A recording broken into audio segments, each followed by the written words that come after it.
कैथल से खबर। माता गेट स्थित डेरा बाबा परमहंसपुरी सूरजकुंड मंदिर की जमीन को लेकर विवाद गहराता जा रहा है। मंदिर से जुड़े संत रमनपुरी महाराज का कहना है कि वे पिछले 3 सालों से लगातार अखाड़ा संचालक से इस जमीन को खाली करने की अपील कर रहे हैं, लेकिन अब तक कोई समाधान नहीं निकल पाया। रमनपुरी महाराज जी ने ये भी आरोप लगाया कि अखाड़ा संचालक धूप सिंह पहलवान द्वारा उन्हें बार बार धमकियां दी जा रही हैं। यहाँ तक कि मारपीट की धमकी भी दी गई है। महाराज जी का कहना है कि उन्होंने इस मामले को शांति और प्रेम से सुलझाने की हर संभव कोशिश की, लेकिन जब बात नहीं बनी, 25 अप्रैल को इस पूरे मामले पर ठोस और बड़ा निर्णय दिया जाएगा। प्राचीन माता जी के साथ जहाँ भैरव पूजन होता है, वो भी स्थान उनके कब्जे के अंदर है। हमने प्रयास किया, बहुत उनको समझाया, तो उनको पहली बार में कुछ समझ में आया नहीं। उन्होंने टाइम मांग लिया, बोले हमें थोड़ा टाइम दो विचार करने का, तो हम आपको फिर बताते हैं। हमने साल 6 महीना फिर निकाला, फिर एक मीटिंग रखी, जिसमें फिर उनका छोटा लड़का शेखर नाम है उसका, वो भी साथ आया। उसको भी समझाया हमने हर प्रकार से, जो एक हमारी जितनी भावनाएं हो सकती थी एक भाईचारे के नाते से समझाने की या किसी भी प्रकार का उनका व्यवस्था करने की, वो हमने उनको प्रयास किया। पर ऐसे चलते चलते उन लोगों ने फिर हमसे कह दिया कि हमें 6 महीने का समय दे दीजिए, हम भाईचारे से बात करें। पर जब वह भी परिस्थितियां हमारे अनुकूल नहीं हुई, तो हमने तीसरी बार फिर मीटिंग रखी। तीसरी बार में हमने फिर उन लोगों को बुलाया, और फिर उसमें तो उन्होंने कहा कि भाई हमारे हाथ में से बात नहीं है, हमारा बड़ा लड़का है धूप सिंह, अब आप उससे बात कर लीजिए, यदि वो एग्री होगा तो हमें कोई आपत्ति नहीं है, हम जंगा अखाड़े की छोड़ देंगे, हमारा कोई विवाद नहीं। चलो जी, मखा कोई बात नहीं। हमने उनका नंबर लिया, मैं नंबर दे लो, बात करते हैं। तो हमने फोन पे बात किया जैसे भी, तो उन्हें हमारे से अभद्र भाषा में बात की। बोले बाबा ज्यादा बात करने की आवश्यकता नहीं है, नहीं तो ये डेरा भी छोड़ के भागना पड़ेगा और हम तुम्हारे हाथ पांव तोड़वा देंगे, तुम्हें साइड बिठा देंगे। मैंने कहा मखा बच्चे कोई बात नहीं, हाथ पांव तोड़ना तो बहुत दूर की बात है, तुम आमने सामने बैठ के बात तो कर ले। फिर भी हमारी आत्मा भाव आया कि नहीं, चाहे कैसे भी हुआ, तो हमारे अपने लोग, हमारे अपने शहर के, हमारे सनातनी है, क्यों ना हम कोई और मार्ग निकाले। हमने फिर शहर के गणमान्य व्यक्तियों को इकट्ठा किया, उनके भाईचारे को, जो अफगान पट्टी में हमारे जो उस वर्ग के व्यक्ति हैं, उनको गणमान्यों को बुलवाया। 2-4 उनके परिवार के व्यक्ति आए कि मखा भाई आप लोग कल को हम पे दबाव डालेंगे कि महाराज आपने हमसे बिना सलाह किए, बिना किसी कारणवश ऐसी कोई व्यवस्था कर दी जिसके कारण मतलब हमारा समाज में अपमान हुआ, तो हम सबको सम्मान की दृष्टि से देखना चाहा।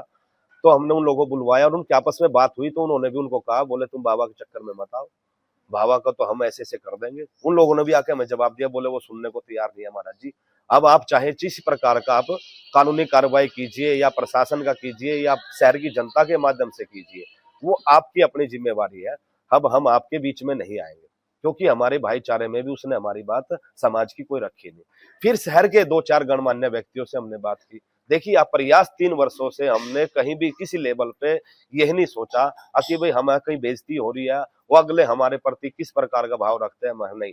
ये सामाजिक, ये प्रत्येक व्यक्ति सनातनी की धरोहर है, और मैं आपके माध्यम से ये प्रयास कर रहा हूं कि अभी भी एक लास्ट वार्निंग हमारी, इसको चेतावनी भी समझ ले या एक आग्रह समझ ले, इसके बाद में हम उनसे हाथ पार नहीं जोड़ेंगे, ना ही किसी प्रकार की याचना करेंगे। अब तो पूरा ये संत समाज और हमारी जनता जनार्दन ही फैसला लेगी कि तो हमारा आप जी के माध्यम से यही है कि उस धूप सिंह को, अभी की मैं आपको वर्तमान की जो मुझे मजबूरन मुझे आप लोगों को बुलाना पड़ा, इसकी घटना मैं आपको बताना चाहूंगा। अभी नवरात्रि का मेला लगता है, आपको मालूम है कि यहाँ पूरे भारतवर्ष से बाजीगर समाज लगभग 1 लाख के आसपास लोग इकट्ठा होता है, उसमें 10-5 हजार ऊपर नीचे हो जाए मौसम के हिसाब से। तो आपने देखा होगा 17 तारीख यानी कि 18-19 का मेला था, और 17 तारीख की रात को हम डेकोरेशन के माध्यम से, मान लो जैसे जो हमारे लाइटों की डेकोरेशन वगैरह की व्यवस्था है, उसके लिए हम 2-4 अपने स्टाफ के व्यक्ति दादा खेड़े के पास में खड़े हुए, और वहां से वो पहलवान जी निकल के आता है, वो अजीब तरह से चल के आते हुए और मुझे ऐसे करके यूं कंधा मार के कहता है, बोले बाबा तेरे इसमें बाल नहीं फटने का।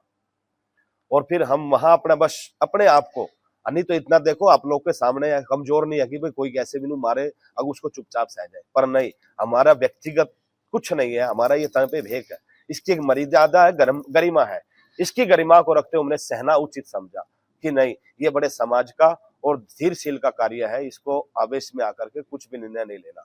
तो अब नवरात्रे का अनुष्ठान करने के उपरांत ही अब मानो दशा उस दिन से मतलब एक बड़ा प्रताड़ित महसूस किया, क्योंकि जीवन में पहली बार ऐसा आचरण किसी व्यक्ति का अपने साथ हुआ। देखो हमारा संत समाज में आपस में किसी प्रकार का मनमुटाव हो जाए वो एक अलग चीज है, परंतु अपने बाल्यकाल से जब से संन्यास लिया है, किसी भी गृहस्थ आश्रम से आज तक हमारी तू तड़ाक तक भी नहीं हुआ, किसी भी कारणवश।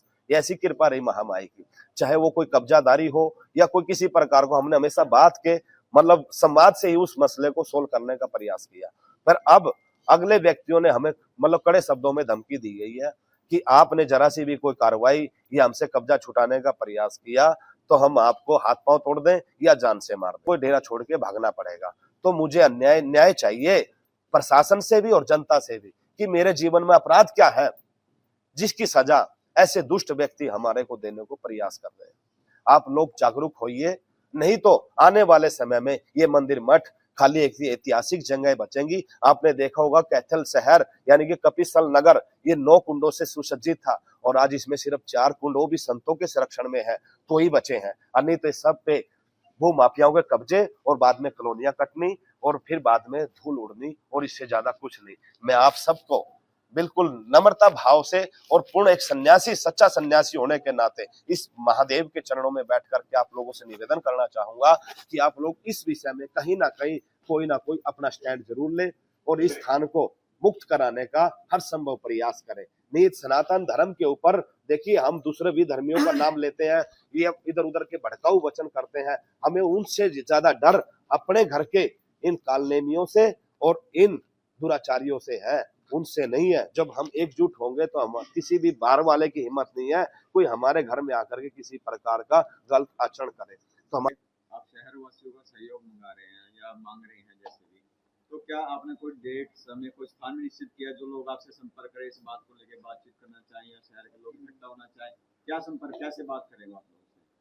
25 अप्रैल का दिन इसी स्थान पे यहीं पे सुबह 10 बजे के टाइम मैं आप लोगों का भी और शहर वासियों का भी इंतजार करूंगा।